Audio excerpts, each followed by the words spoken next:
My name is Benjamin Fulford, and I'm here to talk to you about the secret government of the United States and why it is the world's largest problem. My involvement with the secret government started this spring when I interviewed Japanese Finance Minister Heizo Takenaka. I confronted him with evidence that he had sold out the Japanese financial system to a group of financial companies controlled by David Rockefeller and the Rothschilds. The very next day, I got an email from someone who said he was introduced by Mr. Takenaka and he wanted to meet somebody. The person I met gave me this Freemason badge, and he said to me that he was a professional assassin and that I could either stop exposing people, he said I could either continue exposing people and die at the age of 46, or I could become basically finance minister of Japan. Now I have all this proof on tape and video. This is apparently what happens to a lot of people on this planet. They get to a certain level and they're told either you join us or you die. And most of them join them, and that way they get the elite in their pocket. And that's the secret of their control.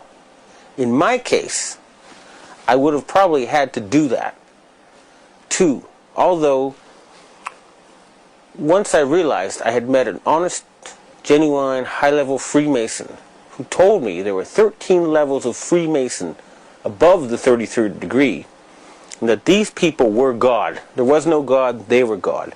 So I asked them about their plans to kill people, and they said, yes, there are too many people on the planet.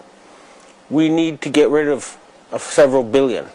And war doesn't seem to work, so we're going to use disease and starvation.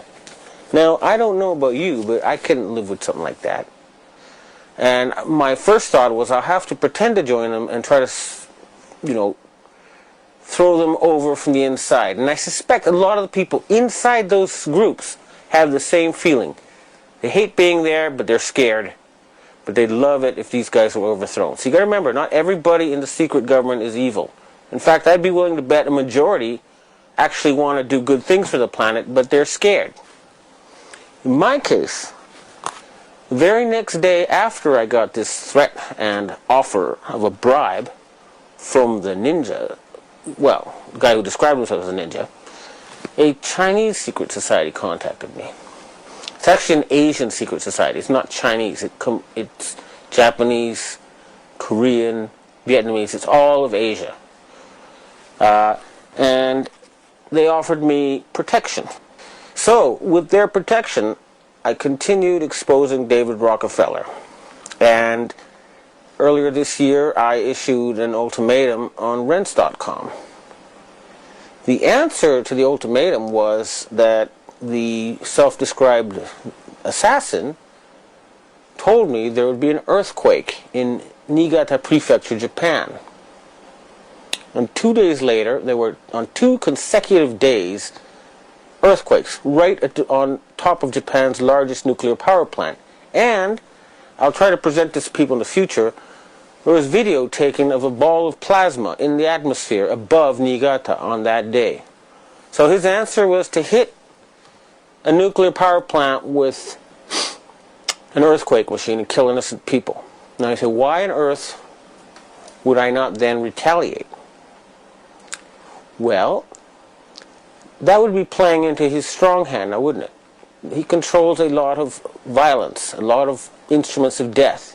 The people who are behind him, these Sabbatean sects of Satanists, would love to trigger World War III.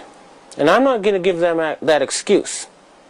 So instead, the Chinese societies and the Asian countries, you may have noticed, have started dumping dollars, big time. A lot of people are wondering why a picture of me smiling beside David Rockefeller appeared on the internet. Now, the interview may be a little bit disappointing in the sense that a guy like that is not going to go and just tell you, oh yes, I'm head of the secret government and I sacrifice children and I'm planning, to turn everybody into sheep. It's just not going to happen. You have to look for subtle signals. It's the rules of the game. I was a corporate journalist for 20 years. And I know that if you just ask those questions, they'll shut down the interview, you get nowhere. So if I said, why did you spread HIV and why did you create SARS? He would say to his bodyguard, get this Fruit Loop out of the room. That's how it works. So I had to operate within his matrix. And I hate going there. I hate that place. But I had to pretend I was a friendly journalist. And I had to sneak in the stuff I wanted to ask. Because, unfortunately, it would have been great if you could really hit him with this stuff. But it wasn't that circumstance.